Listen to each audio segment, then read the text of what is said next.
Hello, welcome to the latest episode of Data Unchained. I'm your host, Molly Presley. If you're new to this podcast, let me tell you just a little bit about what we talk about on this show. If you think back over the last few decades, as data has become a really important driver of the world, our personal and day-to-day lives, it's become increasingly decentralized, where it originally was kind of all located around the mainframe in a building when IBM first got into the business. Over the last couple of decades, it's gone to the edge, it's gone into our vehicles, across clouds, and workers are even working remotely from the data. With Data Unchained, we talk about the challenges with this remote data, the kinds of insights or solutions that are found within it, and some of the technologies and business outcomes you can get if you can harness this decentralized data. Today, we have John Kleber from Buck. It's a creative and design company. He's their CTO and has a great amount of experience in both distributed data as well as distributed data users. So he should make for a great conversation in this show. John, thank you for joining us. Thanks for having me, Molly. John, before we jump into what Buck does and kind of the meat of the technology of the show, tell us a little bit about you. Where was your background? How did you end out as a CTO of a creative company?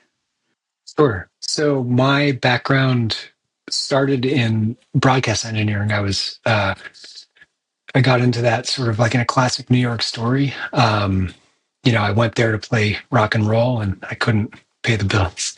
And someone gave me a job moving furniture, and it turned out that it was for a company that was tearing down the CBS upfronts, which, if anyone knows anything about the business, that's like the big part when they sell all the ads. And because I knew how to wrap cables, the director of engineering happened to catch me doing it and was like, "Hey, do you know how to do you know anything about television?" I was like, "Not really." And he was like, "Do you want a job?" And I was like, "Sure." He's like, "Show up on Monday and we'll train you." And I was like, "Great." So I started out as a technician building Avid and Final Cut systems for all sorts of studios all over New York City. And then that sort of expanded to the United States and Canada. And I increasingly got exposed to more complex projects, and along the way learned on the job. And then from there, it was just like I kept on finding new roles because people were finding me and being like, "Hey, you thinking about doing this thing?" And I'm like, "I'll try it." So Buck was another one of those sort of like random reach outs, believe it or not, where I just got a phone call and they were like looking for a CTO, and I was curious. And it was a several-year process of conversations with Buck, partially because of the pandemic. And I landed at Buck in 2022 and have been working on this very ambitious project to modernize their infrastructure.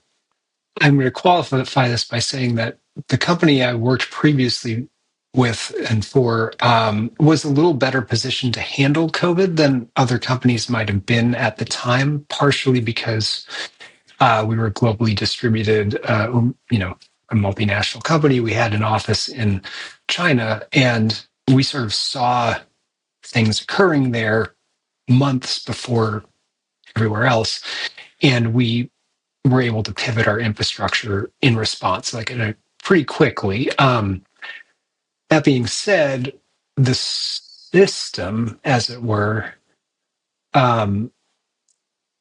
has been pretty allergic to remote scaled working, partially because of client security requirements, like your more stringent companies like your Disneys of the world, or those ones that adhered to the Motion Picture Association of America's guidelines. Those companies didn't want you working outside of a building. They didn't want you working from home because they were concerned about cybersecurity. They're concerned about content security. And then on the other side of it, you had the studio, the sort of design and visual effects and broadcast studios sort of culture, which was very much a client service scenario where you would be in the building with, the person who is the head of an ad agency or the head of a film studio, and they'd want to sit next to the creative team. And so for people like myself who are working in technology, a big part of our day to day was simply being available. And that meant being on site, right? So when COVID happened, it was a big cognitive lift for all these studios to change the way they were working and be like, now this is an acceptable thing. And I can imagine that possibility, right? But it was also a massive technical lift because most studios simply didn't have the fundamentals in place for remoting any kind of remote technology, from the most basic thing like remote desktop, which just doesn't work for production assets, right? For like high performance video and visual effects and motion graphics, it just doesn't work. To more boring or deep technical problems like how much bandwidth does your firewall allow from the outside? Do you have a VPN that allows certain types of traffic? To can you move data from one site to another in a timely fashion? To does your hero artist even know how to operate a system that doesn't have a whole support group that's there at their beck and call on day one? So we had to figure all of that out kind of in a pinch, and so did everybody else. I do feel like my team was lucky in that, as I mentioned, we had a bunch of pre-existing infrastructure, but we also sort of had this way of thinking about computers, and sort of like shared distributed systems that was, I feel like, unique in the industry, or at least rare. Mm-hmm. And so we tackled it from that perspective, like less about moving the data to people and more about moving the people to the data, which is a little bit different from what we're doing here at Buck. Absolutely. And you think about even back to the mainframe idea that studios kind of were like mainframes. If you think about studios had their content at a studio in LA or wherever they were, and they put their people and their machines all local to it. And that's just the way things were done. And we've made a big change, partially due to COVID, I think, and partially now COVID's over, humans want to live where they move to. Data sources are being captured in interesting, fast, new ways, and it's kind of cool to see the industry evolve to be able to take advantage of those distributed data sources a little bit faster, I think, too. I would agree. I mean, for those of us who were working in companies in creative companies that were already doing sort of global work, we had a global footprint. A lot of us were already working across time zones. I sat in an office in Manhattan with 5 of my team members, and much of the day we were on video calls with people in other studios. Like, it was often like there'd be moments where we'd all log into the same video call and realize that we were all in the same call in the same room just to talk to 2 people like on the other side of the world. And it would just be like kind of absurd. So like we were like, why don't we just do this from wherever? Like that was always the conversation. But the answer was always like, well, what's going to happen if so and so needs to have their projector checked or something esoteric, right? But turns out that a lot of those creatives are a lot more technical acumen than they usually admit.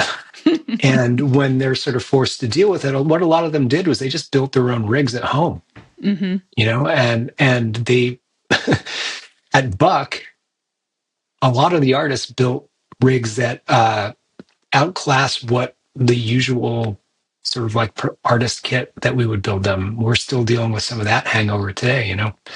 It's hard for me to build a machine that's cost effective that can outclass what someone bought for themselves during the pandemic with gaming parts. Exactly. Right? So it's always more fun when you get build your own stuff in some ways. Yeah, totally.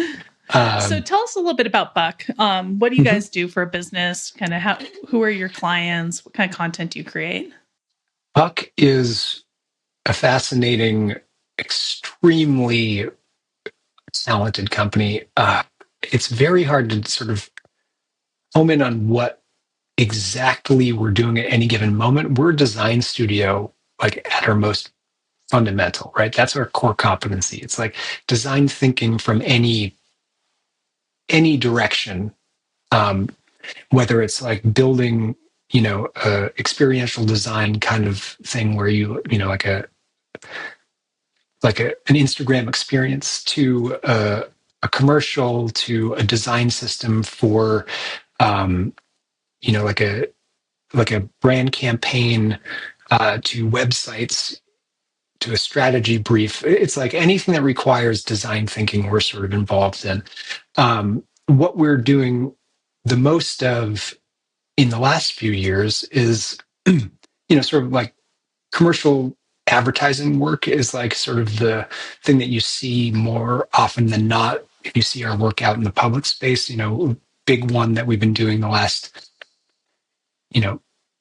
8 months to a year has been Airbnb. That's one that people, if you've seen any Airbnb ads in the last year, all that 3D animation from concept to delivery, that's all Buck.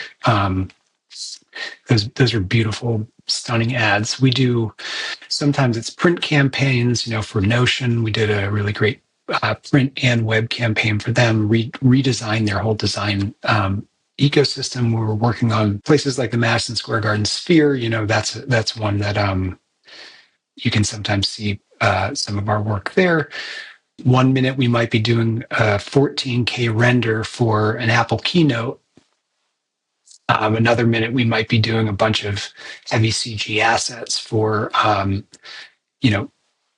bunch of different animation videos that we're doing for like a gaming client, right? So it really runs the gamut. So the technical challenges we have sort of are the same that you would find across the media and entertainment space, which makes it particularly challenging because these other studios often just do like one thing really well, not all of the things really well. Right. And so Buck really wants to do all the things really well. So some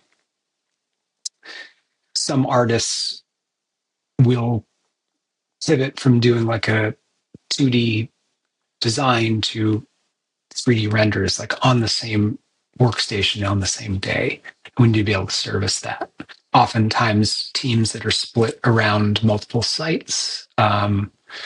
Oftentimes those teams will be sort of designing the actual campaign in real time. So you'll see what the deliverable might have been changed to something utterly different. It might start out as a 2D motion graphic campaign to a fully realized like 3D ecosystem. You ultimately have become a client working with Namespace, but what was it you were looking to solve with your technology that you were on the search for when we became connected? My North Star was having sort of a brand unification plan, right? Like we wanted to have a single namespace that like actually functioned like a single namespace.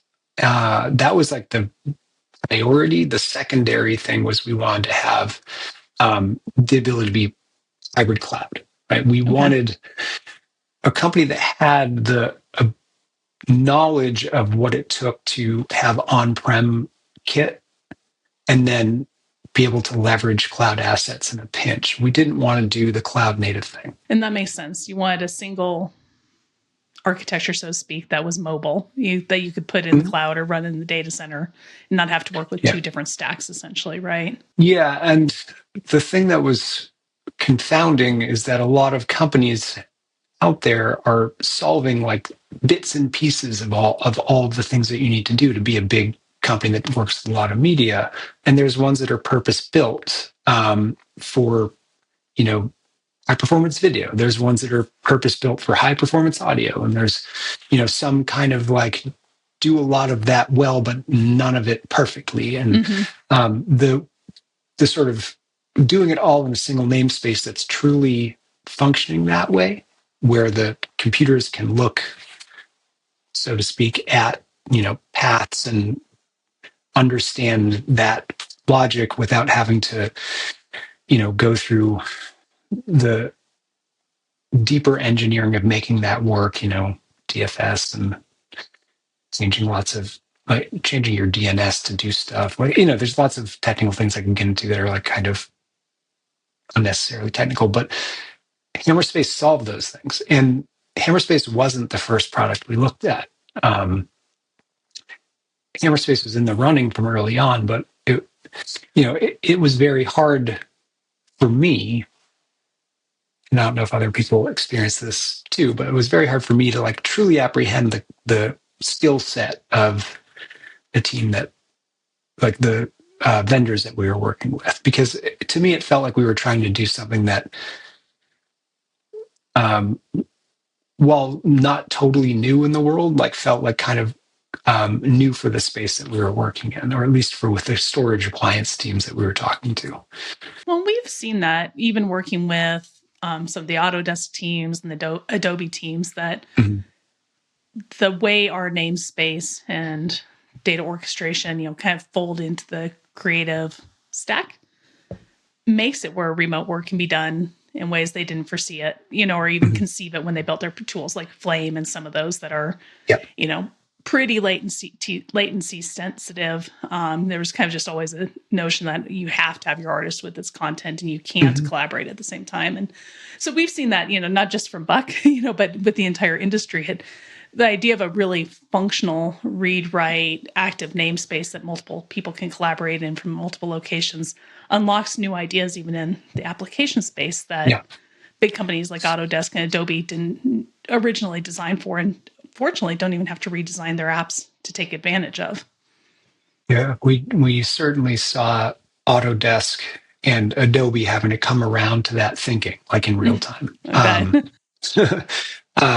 So like when I say it's not really a new idea, it's something that wasn't in wide use by companies. This is something that I feel like is still starting to be adopted pretty broadly, the idea of being able to use the single namespace part is the part that feels a little bit more pertinent, and it's less about the performance of that architecture. At least it was for us. A lot of companies can do single namespace now, but like it was just meeting all of our requirements was what was the challenge, and being able to do that well, which Hammerspace did.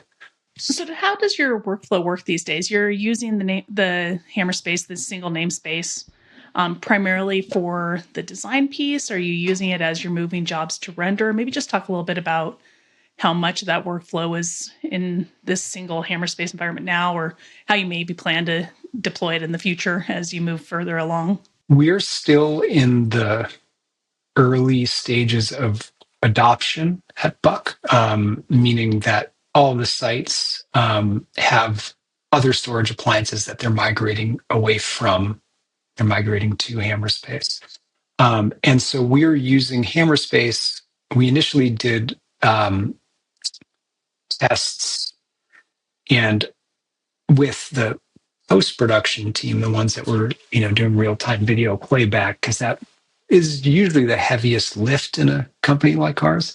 So we did a couple of tests with them, and those tests became projects that they ran on Hammerspace. And then once we had confidence with that, we started moving some of our CG VFX pipeline onto Hammerspace. And so we did that in our Amsterdam location first, and part of that was because Amsterdam's a smaller site and the impacts would have been, if negative, would have been felt sooner and they would be easier to address.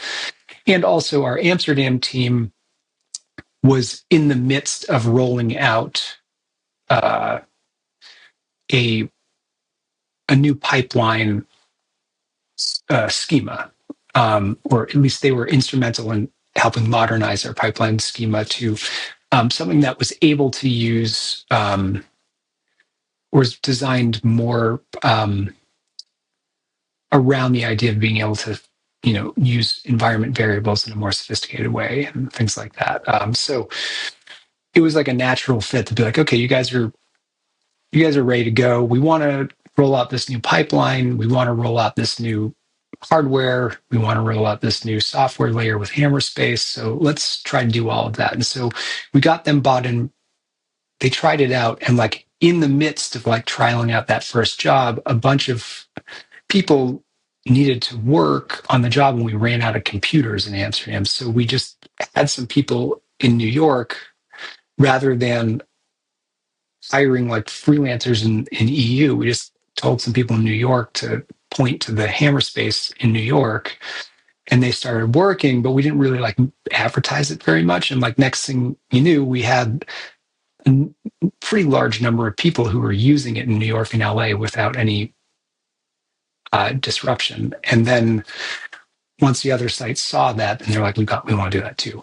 And so what we're doing from a technical standpoint is like pretty unsophisticated today, which is that we have place on objectives for certain types of projects that we want to move. We move some stuff to our object store as needed. And we're just sort of getting people to like ease into the idea of like syncing is no longer a thing, right? And so like that's a big cognitive shift for a lot of artists to be like, oh, why don't I sync all of my data first and then work on it? Like this sort of selective capability. There's other things like who cleans it up, right? And so like we could set up automation to remove those things like renders and other type things that are like wasteful. But the artists and the pipeline teams need to sort of figure out for themselves what they think is the most efficient. We can't really be prescriptive about it, so we're sort of leaving that open. We're also using the Hammerspace API kind of lightly right now to create project schemas when we instantiate a project. So like when something goes live, we can, set up everything from one single surface. And we don't use an off-the-shelf product that the rest of the studios use. We have like our own set of tools.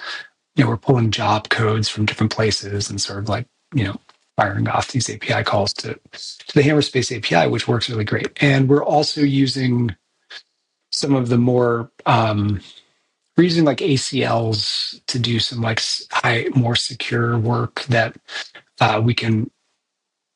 that requires like more sophisticated client requirements. We're just using it like it's, any other production storage that you would have had in your production environment for decades, right? But without having multiple appliances that feel like multiple appliances, without having syncing that feels like, you don't have like all of these sort of cognitive barriers anymore. And most importantly, the pipeline team just can point to /buck and then everything's just there. So you can move a job anywhere in the world and then it stays intact.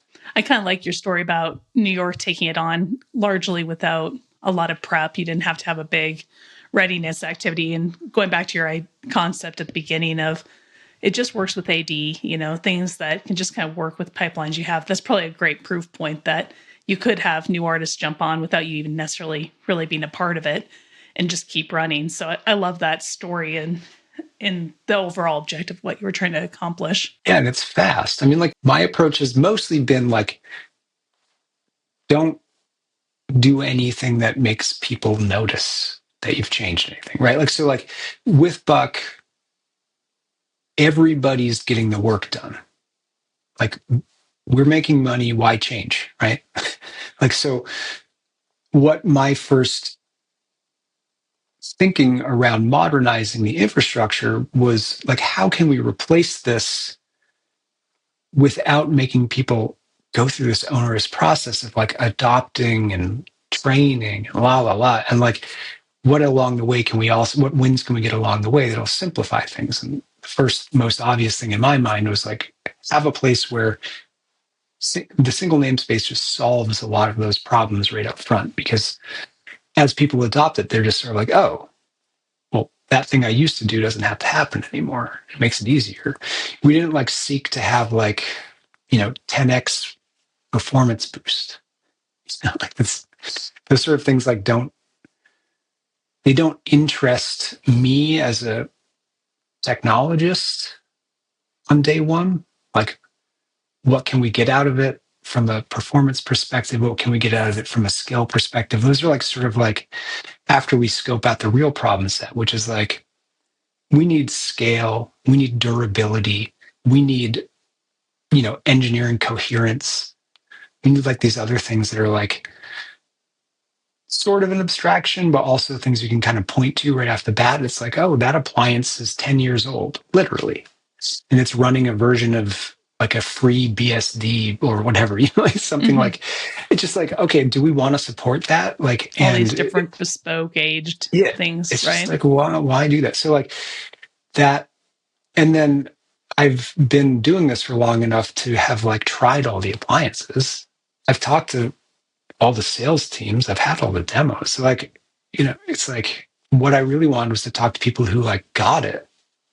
And when I said, "Hey, can you do this?" They're like, "Yeah." And then when you guys showed up, like what happened was like we pointed you to a couple of servers, a couple of your team got on, installed Hammerspace, and like literally 2 hours later, like, "Yeah, it's going. You guys want to test? Go ahead. It's running in LA." And then we were like, "Okay, yeah, cool." And we started doing just like basic, really basic, like move some media around. And then they're like, "Okay, the New York cluster stuff. Do you guys want to see if we can?" And it was like that all in one day. We had a fully our US capabilities. Suddenly it was like you could just move to the Hammer space if we wanted to. And so you had this namespace, the kind of unified workflow, regardless of Yeah. locations. How have you put that to work with hybrid cloud, or how will you? You mentioned at the beginning that hybrid was Yeah. an objective of yours. So when I started, there was much more interest in studio in the cloud. That was a big In the topic ether. for In the about 5 years ether. there, right? Exactly. So like everything else that's been a big topic for, in media and entertainment for the last couple of decades, I sort of was like, I don't right. I couldn't square that one. I couldn't figure out what people were paying for in the cloud. So I sort of came in with an agnostic thing, being like, okay, maybe they want to do in the cloud here, Buck, and like, this might be a pejorative, so I don't know if this is going to go into the final cut here, but my take on it was like, yeah, I could build a hybrid cloud solution. There's lots of things out there that will allow us to do that, right? And that was sort of like, and my objective in my mind was, can we find a use case for a private cloud scenario and stop spending any money that we currently spend on the cloud and not spend those millions of dollars that I'm seeing the other studios spend on workstations and licenses and render that you have to like bid for, and like you have to, you know, there's a lot of, and then there's the whole other part of like orchestration with like things like Kubernetes, which like who wants to do Kubernetes except for people who love Kubernetes? I don't want to do it. And it's just, I don't know, you spend any time in any of these cloud backend things, you're just like, wow, this is a lot of extra work. So my first step was like, let's get back to basics. Can we have a private cloud truly where site A looks at site B and goes, oh, they have extra capacity. Why don't we just send it over there? Let's do that first. If we can prove that, then we can start talking about the scalar thing where we really do have like parity from studio to studio. Because I think that a lot of studios, ones that I've worked at, and myself included, have looked at the cloud in the past and been like, oh, that'll give us the like it's all one area code thing. But like in practice, it turns out to be like often extremely difficult to And not do. necessarily unified, right? I mean, it's kind of Never right. unified.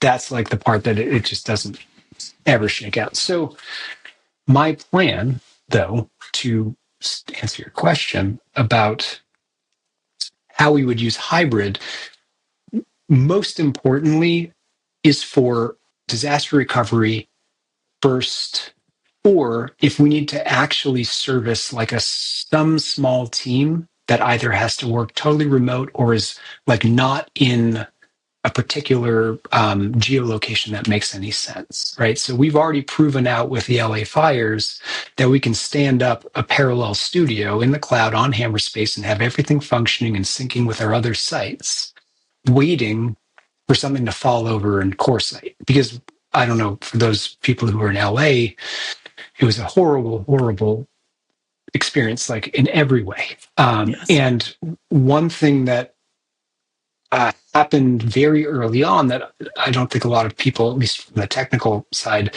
really acknowledged was like those fires that were happening like in Pasadena or like around the edge of Pasadena. That's where a lot of the fiber optic travels. Like that's where a lot of the power travels in the LA basin. It goes up that route, right? So like we started seeing blipping and power inconsistencies like in our like actual infrastructure that were tied to like transformers exploding in that part of LA, right, in Pasadena. And so like my thinking was like, geez, like we need to have, we can't depend on our core site to like stay on. I lived through Hurricane Sandy in New York City. We lost all of downtown Manhattan for 8 days, right? So like I was like, we can't do that here. So I had our head of systems. I was like, can you just spin us up a Hammerspace cluster? You know, they said that this is what we can do with it. And, you know, a couple hours later, he's like, yeah, we're good to go. We're syncing with New York right now. So your, kind of disaster recovery or kind of business continuity, when in a way you were totally not expecting while you were going through this evaluation phase. It was always something I was thinking about. Like that would be like a stepwise, we could use it as our sort of spillover DR kind of like, you know, this is like when in a pinch, what is disaster recovery? It's like a combination of two things, like moving capacity and return to a like operation objective, right? And like that's what cloud I think is really good for.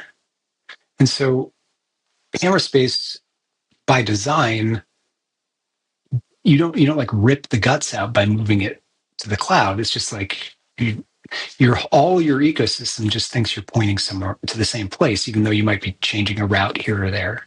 It becomes much, much less sophisticated of an exercise. Very cool. I'm glad, Yeah. it was able to help, even though the situation was awful for the industry at large, for sure. And it illustrated a good point to our production teams, you know, that we had that capacity and capability. I'm glad we didn't have to use it.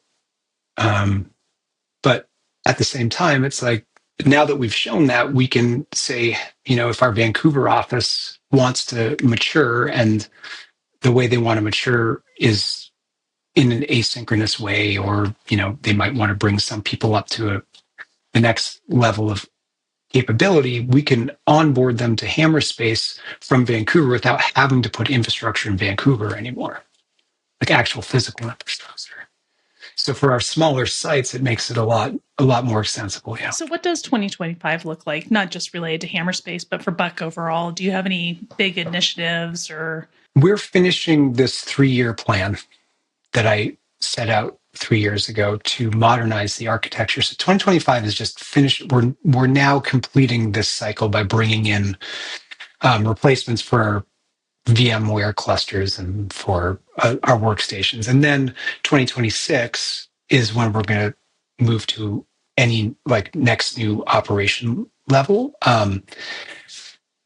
But at that point, we're going to be able to scale in any direction. And I frankly don't have a big swing for the fence tech initiative in my back pocket right now, because I want to see Buck successful at scale first. And I don't see Buck getting exponentially larger over the course of the next year or any smaller over the course of the next year. So I think that we're going to be sort of in that right sized place that a lot of companies want to be. I think that what Hammerspace has given us the opportunity to do is think about what the possibilities are for at scale.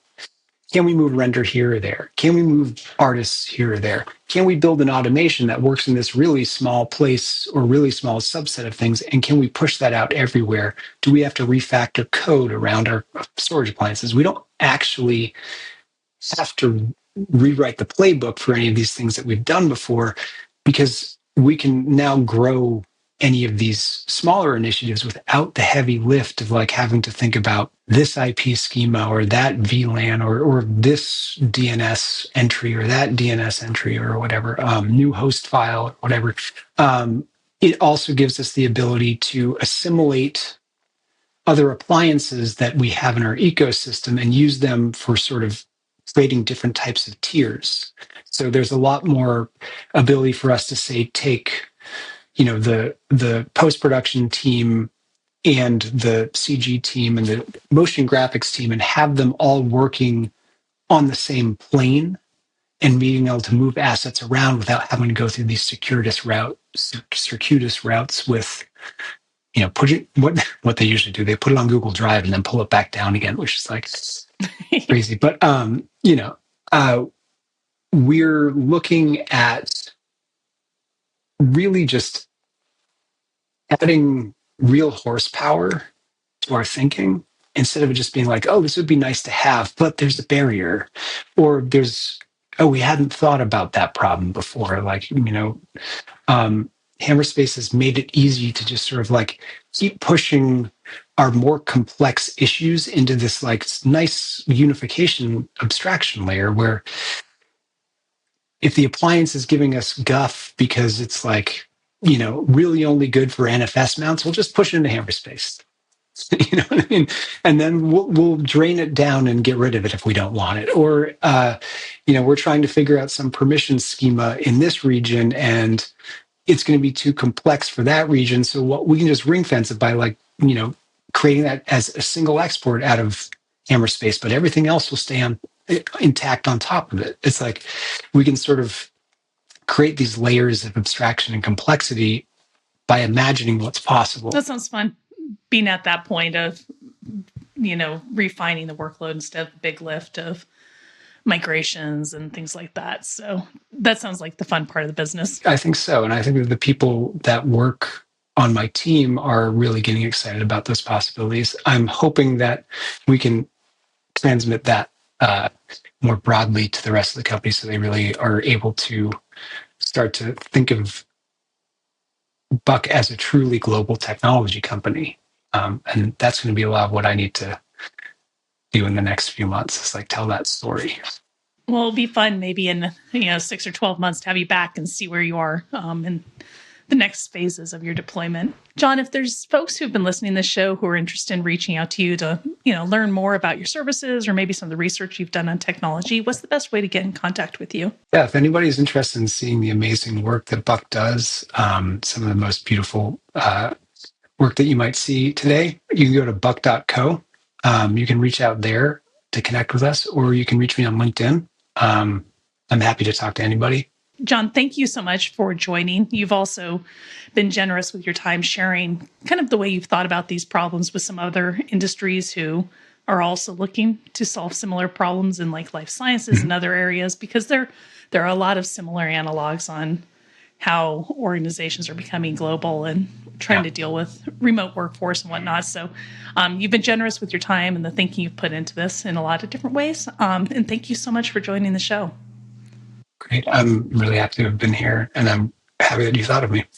We'll see you at NAB. All right, great. Take care. See you then.